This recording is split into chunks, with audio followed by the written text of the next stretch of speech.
Have you ever been involved in a conversation where literally, in the end, nobody wins? You know that kind of argument that starts like, yes, I did. No, you didn't. Yes, I did. No, you didn't. Yes, I did. No, you didn't. No, I didn't. Yes, you did. No. Wait a minute. That's what I was saying. Welcome to Leading Leaders Podcast. 5-minute videos, 5 days a week. I'm Loren Norris with Leading Leaders Podcast. There's this whole study behind, and I challenge you to do it. Courses in debate in high school and courses in debate in college and just the concept of argument and logic. You can study a lot of that. You can study the psychology of persuasion. You can study persuasion as a communication tool or even as a tool for rhetoric. And the concept behind all of it is to be able to, in some way, change someone's mind, change their opinion, change their thought about something, change the way they feel about something, change the course of action about a given topic or a notion or an idea.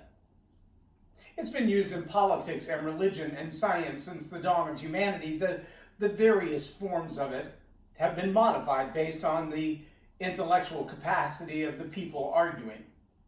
Or you get one person who's great at debate and another who's not so great at debate, and the one who's great at debate can literally argue both sides of the point to a win against someone who's unskilled in the concept.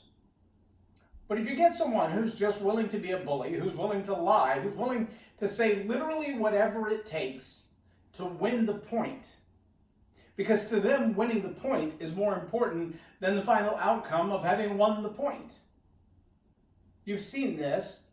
There are examples throughout our life where people feel like the proverbial, I've cut my nose off to spite my face. I've won the battle, but I've lost the war. They win the argument and lose the relationship. There's a meme floating around on Facebook that talks about a husband and a wife, and it's a meme. It's a joke, but it makes my point.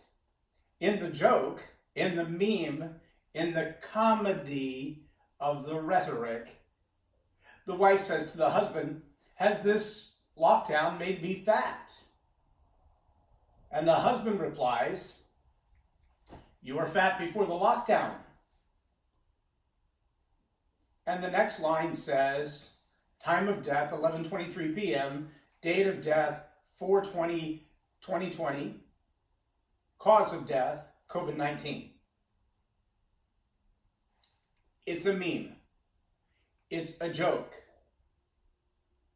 But do you see how easy that languaging exposes a truth that nobody really wants to poke their finger at? See, the concept of just telling you the same thing over and over and over and over and over and over and over and over again means that eventually you're going to repeat it until you believe it yourself. If I had to convince you, for whatever economic reason, that the healthiest thing you could eat to clean out your system is that unbelievably nutritious, unbelievably readily available, bountiful, leafy green called broccoli, which most people grow in their front lawn. If I had to convince you that that consumption would change your life, would I spend my time telling you to go eat from the front lawn, or would I spend my time telling you how beneficial broccoli was? See, now we have a disconnect though, right? Because what's growing in most people's front lawns, by the way, a lawn is a green space that's not covered in concrete or asphalt. A lot of apartment complexes don't have them. A lot of inner cities don't have them, but a lawn is a green space, and usually it's grass that grows up there, not sometimes weeds, not the kind you smoke, but the kind that everybody tries to kill. But usually it's grass. Some people have rotten gardens, but usually it's grass. Various types of grass, Bermuda grass, St. Augustine, the list goes on and on, but it's not generally broccoli. But if I had to convince you it was broccoli, would I argue about what we call it, or would I argue about the nutritional value and the benefit of having it and what it's going to do for your body? Because eventually the label you give it doesn't matter. I just want you to consume it. See, if I can control the meaning behind the argument and let someone else control the words of the argument, eventually I can convince you, whatever you want to call it. I don't care what label you put on it. I don't care what name you put behind it. If the benefit of it is going to touch my life, then make my life better, I want it. Call it whatever you want to. Is it socialism? Is it communism? Is it capitalism? Is it free market? As long as it does these things in my life, as long as I get this benefit from it, I don't care what label you slap on it. Call it whatever you want to. In fact, I'm totally okay if you describe a lifestyle that I'm longing for and then give it a label that everybody else has told me is a bad name.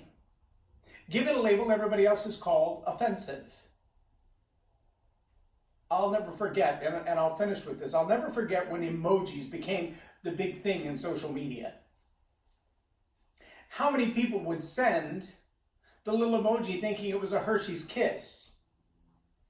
Because their impression of life is, why in the world would you ever send someone poop?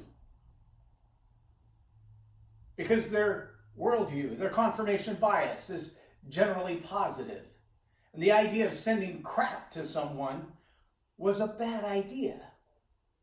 But see, it doesn't matter what you think it is or the label that you slap on it. What really matters is what's actually the intent behind it. I hope you'll take some of the words that I've said today and really let them sink in and ask yourself the question, as I lead, am I following the intent of the original design? Or am I being sucked into the conversation in a way that the words that I use are really irrelevant because the ideas that I'm sharing reveal the truth behind it?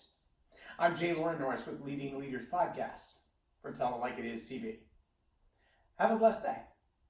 Subscribe now for our extensive video library of leadership lessons promoting faith, family, and freedom.